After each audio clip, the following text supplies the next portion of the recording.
le trafic humain. Et lorsqu'on parle de trafic humain, on parle nécessairement de trafic d'enfants. Il est question de cela, de la pédophilie et de l'homosexualité. Donc, ce que ça veut dire, c'est que nous avons des gens, des prédateurs, c'est le cas de le dire, des gens qui n'ont aucune conscience morale et aucune empathie, parce que mettre des enfants dans des situations comme ça, et vraiment, je vous fais grâce de tout ce que j'ai entendu, parce que c'est un dossier qui m'intéresse et je veux absolument faire partie de ceux et celles qui se mettent debout et qui disent non, il faut à tout prix qu'on influence le système judiciaire afin que les juges, les policiers, tout ce qu'on peut imaginer dans ce système-ci puissent se mettre debout et les législateurs aussi puissent renforcer les lois par rapport à ce genre de comportement et à ce genre d'abus. Parce que les enfants qui sont exploités, qui sont malmenés, qui sont utilisés dans de tels cas, sont des enfants qui vivent des traumas et qui sont susceptibles, pour la plupart, pour ne pas dire la majorité carrément, ils sont susceptibles de faire la même chose. Honneur, respect, mes chers amours. Heureuse d'être là et merci d'être branchés avec nous, de passer sur la chaîne Manzé Choublack pour une émission aussi intéressante que les autres que nous avons eues précédemment. En fait, je ne sais pas pour vous si vous êtes indigné, frustré, si vous êtes en colère par rapport à ce qui se passe à travers le monde. Et là, je parle réellement de ce que nous appelons le trafic humain. Et lorsqu'on parle de trafic humain, on parle nécessairement de trafic d'enfants. Et moi, en tant que mère, en tant qu'une personne qui est proche de beaucoup de victimes dans ma vie, de victimes à caractère sexuel, violence physique, etc., parce que j'en ai eu beaucoup, j'ai eu à travailler avec beaucoup de ces personnes-là et j'ai eu aussi à faire du bénévolat dans des milieux d'aide pour des gens qui sont vulnérables et qui ont été victimes de tous ces genres d'exploitation. Alors, certaines personnes, on dirait que ça les interpelle pas parce qu'ils ne connaissent pas une personne proche ou du moins, ils pensent toujours que les victimes sont en fait les bourreaux parce qu'on a tendance, lorsqu'on n'arrive pas à trouver les bons mots, on n'arrive pas à trouver les bons gestes à poser pour aider ces personnes-là, eh bien, généralement, on va les mettre dans la situation de bourreau pour justement avoir une certaine légèreté de l'esprit et du cœur. Ça ne peut pas continuer comme ça. Je viens vers vous avec ce thème pour deux raisons. La première des choses parce qu'il y a une incompréhension sur les thèmes et sur la manière de concevoir et voir punir judiciairement les personnes qui sont coupables. Et deuxièmement, parce que je pense absolument qu'il faut qu'on s'y mette ensemble en tant que personne, en tant que groupe, en tant que communauté, en tant que peuple, pour se lier finalement contre ce genre de trafic. Parce que s'il n'y a pas de demande, on ne peut pas avoir d'offre. S'il n'y a pas d'offre, on ne peut pas avoir de demande et vice-versa. Alors, ceci est vraiment pour non seulement éduquer, mais pour mieux faire comprendre à la population à travers le monde que on doit nécessairement s'assurer que nos enfants évoluent dans des situations, dans des milieux sécuritaires où on leur donne la chance de jouir de leur jeunesse, de jouir de leur innocence. C'est important parce que ces enfants, et je l'ai dit à maintes reprises, qui vont prendre soin de nous, qui allons devenir probablement invalides et vulnérables. Donc, si on les prépare pas pour qu'ils deviennent des adultes responsables, des adultes aussi, qui arrivent à se contrôler, à contrôler leurs pulsions, eh bien, je vais vous dire sincèrement, on est mal barré. Alors, très cher, comme je l'ai dit, d'abord, on a certains pays africains qui s'érigent réellement en boss et qui disent on refuse que certains pays viennent nous imposer leur façon de faire. Je suis tout à fait d'accord. Mais avant d'entrer dans cette vision-là, dans cette façon de voir les choses, parce qu'au départ, mon but n'est pas de faire la morale, mon but n'est pas de prendre position par rapport à des adultes qui ont pris des décisions personnelles et qui devraient les garder pour eux-mêmes et dans leur chambre à coucher. Je ne suis pas là pour juger, mais toutefois, il y a une différence énorme que nous devons faire pour pouvoir juger, condamner et prendre les mesures nécessaires par rapport à des individus qui vont au-delà de ce qu'ils devraient faire au niveau moral, éthique et bien d'autres choses. Alors, pour pouvoir y arriver, nous allons déjà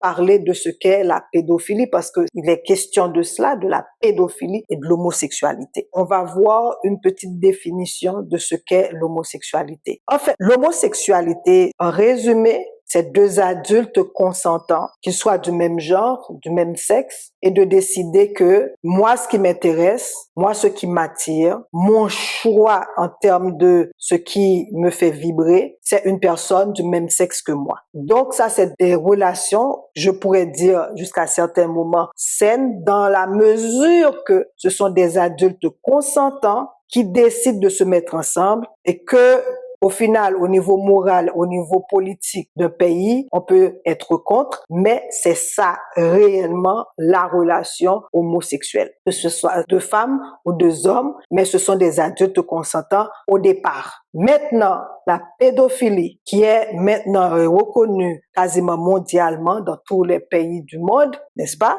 J'ai fait vraiment un renforcement là. C'est quand un adulte décide de jeter son dévolu sur un enfant ou un enfant mineur. Donc, l'adulte peut avoir, disons, un choix soit pour des garçons ou pour des filles, mais quel qu'en soit le sexe ou le genre, c'est une relation malsaine, une relation d'exploitation, une relation d'autorité vers une personne vulnérable, une relation d'une personne, je veux pas utiliser de mots, je veux pas qualifier, mais une relation qui est peu recommandable et qui, en fait, font appel à l'indignation de personnes responsables. Parce que ces enfants-là, ce sont des enfants qui sont exploités, ce sont des enfants qui ne sont même pas conscients de ce qu'ils vivent au niveau biologique, qui sont en recherche d'eux-mêmes, leurs corps ne sont même pas développés. C'est des enfants qui doivent, en tant qu'être, en tant qu'individu, être protégés plutôt que d'être exploités par des adultes qui savent ce qu'ils font. Et moi, c'est là la nuance qu'il faut mettre. Et moi, je pense que c'est là le nœud aussi de la chose. Parce que maintenant, prendre ça et mélanger les choses, dire que dès qu'un enfant est abusé par un adulte, on dit que c'est un homosexuel parce que l'adulte soit exploite un enfant du même genre, du même sexe que lui. Non, c'est pas la même chose. Parce que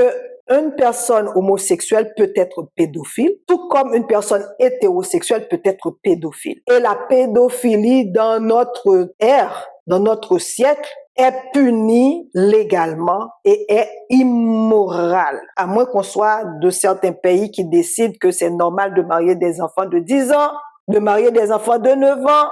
Et ça, je fais appel à votre bon sens. Un enfant, un bébé à cet âge-là, son corps n'est même pas mûr, son corps n'est pas encore jam pour recevoir de telles actions d'un adulte qui est physiquement développé à tous les niveaux. Donc cet enfant-là, il y en a même qui meurent. Imaginez-vous, en tant qu'adulte femme, on peut tomber enceinte et mourir lors de l'accouchement. Donc imaginez qu'un enfant, son petit corps n'est même pas encore développé à tous les niveaux. Et vous lui donnez tous ces traumas sous prétexte que, apparemment, c'est un enfant. Donc, en tant qu'être humain, l'enfant est sexué. Parce que dans le temps, j'ai mené une petite recherche à l'époque. À l'époque, on voyait leur drapeau parce qu'ils voulaient aussi être reconnus légalement. Et ce n'est plus le cas parce que j'ai fait la recherche dernièrement pour préparer cette émission-là. Et j'ai vu que dans Google, on n'avait plus accès à leur drapeau parce que je voulais aussi vous montrer ça pour que vous soyez conscients de ce qui se passe autour de nous et dans ce monde-ci. Donc, ce que ça veut dire, c'est que nous avons des gens, des prédateurs, c'est le cas de le dire, des gens qui n'ont aucune conscience morale et aucune empathie, parce que mettre des enfants dans des situations comme ça, et vraiment, je vous fais grâce de tout ce que j'ai entendu, parce que c'est un dossier qui m'intéresse et je veux absolument faire partie de ceux et celles qui se mettent debout et qui disent non, il faut à tout prix qu'on influence le système judiciaire afin que les juges, les policiers, tout ce qu'on peut imaginer dans ce système-ci puissent se mettre debout et les législateurs aussi puissent renforcer les lois par rapport à ce genre de comportement et à ce genre d'abus. Parce que les enfants qui sont exploités, qui sont malmenés, qui sont utilisés dans de tels cas, sont des enfants qui vivent des traumas et qui sont susceptibles, pour la plupart, pour ne pas dire la majorité carrément, ils sont susceptibles de faire la même chose. Donc, de perpétrer, de continuer ce même traitement à d'autres enfants, à d'autres jeunes, à d'autres personnes vulnérables. Donc, nous avons une obligation de nous mettre debout par rapport à ça. Alors, il y a certains pays qui décident, on va renforcer la loi contre l'homosexualité, on va renforcer la loi contre ceci, contre cela. Moi, je n'ai aucun problème. Si c'est votre pays, c'est vous qui décidez. C'est pas à moi de dire ce que vous devez faire, ce que vous ne devez pas faire. Et c'est pas à moi non plus de dire si c'est moral ou immoral. Mais la chose que nous devons réellement nous dire, c'est que une fois qu'on a basculé socialement à une exploitation, une sursexualisation dans les médias, dans les films. Des fois, il y a des scènes de nudité que tu vois, tu dis, mais ça vient d'où? Qu'est-ce que ça veut vraiment dire? Pourquoi cette scène-là? On ne sait pas. Parce qu'il faut tout simplement exploiter tout ce qui est sexuel, parce qu'apparemment, il y a des gens qui en sont des utilisateurs, qui deviennent même dépendants de ce genre de produit-là, et donc ils se disent, ben, il faut l'exploiter à outrance, il y a de l'argent dedans, donc on s'en fout s'il y a des jeunes qui sont exposés, pourvu que ces jeunes-là, leurs parents fassent le travail, parce que le parent doit faire le travail. Pourquoi? Parce que dans ces sociétés impérialistes, on oublie que pour qu'on ait des enfants jam, des enfants djougans, il faut toute une société, comme on disait en Afrique, il faut tout un village pour aider ces parents-là à parfaire leur éducation, à mieux les éduquer, les élever correctement. Pourquoi? Parce que le parent peut être inapte, le parent peut avoir un problème en santé mentale, le parent peut avoir toutes sortes de défis et donc ça prend une communauté pour aider à l'élévation et l'éducation de ces enfants-là. Donc, ils ont fait ce choix-là et automatiquement qu'on a fait le choix de mettre la sexualité en avant-plan de tout ce qui se passe parce qu'il faut faire des bisous dans les rues, il faut même se toucher dans les rues. Il y en a que tu les vois aller, c'est comme si tu dis, écoute, là, il y a des hôtels, il y a une chambre à coucher, il y a d'autres choses. Faites vos affaires dans le secret des dieux. Pourquoi tout le monde doit être exposé à soi-disant votre amour qui nous semble que cet amour doit être nous imposé parce que vous vivez la belle vie, vous vivez l'amour. C'est tous ces trucs-là qui n'ont même pas de sens, qui n'ont même plus de sens parce que ça ne vous coûte rien d'être dans vos chambres à coucher, chez vous, et démontrer l'amour que vous avez. Moi, je suis pas obligée dans la rue de le voir. En quoi ça me concerne? En quoi ça me regarde? Et donc, quand on donne tout ça à des enfants qui ne connaissent pas, qui ne comprennent pas et qui ont des difficultés déjà dans leur famille parce qu'on sait pertinemment que beaucoup de jeunes sont exploités chez eux par leurs parents. On écoute des histoires d'horreur ces derniers temps. Là, vous allez me dire nécessairement, ben, Manzé Chou Black, ça existait depuis le temps des temps. Donc, on n'a rien fait de nouveau que seulement de les mettre dans les médias. Mais justement, maintenant, on s'en est rendu compte qu'il y a un problème social et que ce problème perdure depuis des siècles, des années, des décennies. Donc maintenant, au lieu d'en ajouter, parce que là, il y a tous les petits groupes qui décident que oui, nous aussi, on doit nous voir à la télé, mais pas de la bonne manière, hein, pour juste la même chose, la surexploitation, la surexposition sexuelle. Et donc, tout le monde veut se montrer, tout le monde veut se montrer la foufoune, comme disent les enfants. Tout le monde veut se montrer les parties génitales, et etc.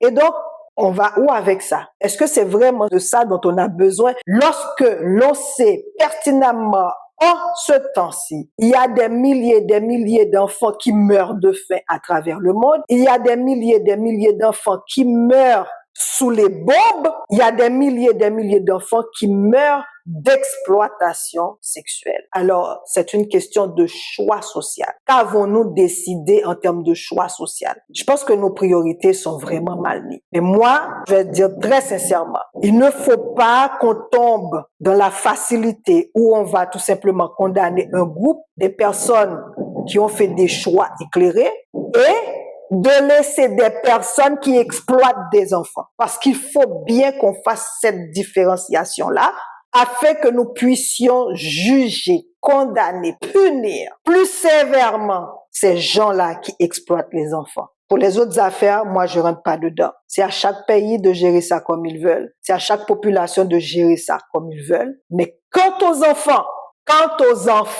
moi, Manzé Choublack, et toutes les personnes qui se sentent concernées, toutes les personnes qui ont le bon sens, qui ont encore de l'empathie, qui savent ce que c'est un être sain, un être plein de bonté, de lumière, ça, c'est des enfants. Et qu'on ne fasse rien, qu'on reste là, qu'on regarde faire un système ou des systèmes judiciaires qui sont en perdition parce qu'ils ne foutent rien de sérieux pour régler ce genre de problème-là. Ah, il faut à un moment donné qu'on se pose des questions. Et moi, cette émission, cette chaîne, se veut une chaîne où l'on pose les questions, où on se dise les vérités et qu'on se lève parce que c'est une chaîne où l'on veut des citoyens, des citoyennes responsables et qui voient l'intérêt commun avant toute autre chose. Parce qu'on ne peut pas continuer à vivre, comme on dit chez nous, comme des manfoubins. On s'en fout de tout ce qui se passe autour de nous pourvu que nos proches ne soient pas victimes ou que nous ne soyons pas victimes. La vie ne peut pas se limiter qu'à ça, qu'à notre nombril. Alors voilà, ça pour moi, ce plaidoyer était important et j'espère que vous qui me suivez, que vous qui avez un tout petit peu d'amour, de compréhension et d'empathie, que vous ne restiez pas seulement là à m'écouter ou à dire à vous résigner, quoi. Et que vous dites, OK, il va falloir que chacun d'entre nous, dans nos milieux, dans nos pays, dans nos communautés, nous allons maintenant se mettre debout et se battre corps et âme pour cette cause qui est la cause d'exploitation de nos enfants. La pédophilie doit être punie sévèrement, je le dis. Il n'y a plus d'ambiguïté, non. Là, je mets plus de peut-être, non. Il n'y a plus d'ambiguïté. C'est clair pour moi. Parce que je vois les conséquences de ces exploitations sur nos jeunes. Voilà. Enfin, je voulais vous dire aussi que dorénavant, nos émissions vont être mises en ondes chaque 2 dimanches. On avait jusqu'à date une émission hebdomadaire. Vu les circonstances, je ne veux pas entrer dans des détails dans ma réalité personnelle. Donc, je vais tout simplement vous dire de vous brancher et de toute manière, je vais vous garder informé de ce qui se passe avec la chaîne. Je pourrais, par moment, sortir une émission, mais sachez que l'horaire actuel sera une émission chaque 2 dimanches. Merci d'avoir été là. Merci d'avoir écouté cette émission spécifiquement et j'aimerais vraiment que vous soyez des agents prêts à vous mettre debout pour nos enfants parce que l'avenir leur appartient. Et sans eux, sans des enfants jam, eh bien, nous qui vieillissons, vous pouvez imaginer la catastrophe. Merci d'avoir été là. Merci d'avoir écouté jusqu'à la fin. Partagez si ça vous plaît. Si ça a eu un écho dans votre âme, partagez-la, commentez-la. Puis voilà. Parce que moi, vous savez, je fais ce travail parce que je le fais par conviction. Le nombre de vues m'importe parce que de toute manière, YouTube, ça fait un bout de temps que mes émissions n'arrivent pas à atteindre 1000 vues. Donc si c'était pour les vues, je serais déjà vraiment, vous avez compris. Alors voilà, comme je dis toujours, Kembe Jam Palagé, bisous, câlin, à la prochaine émission.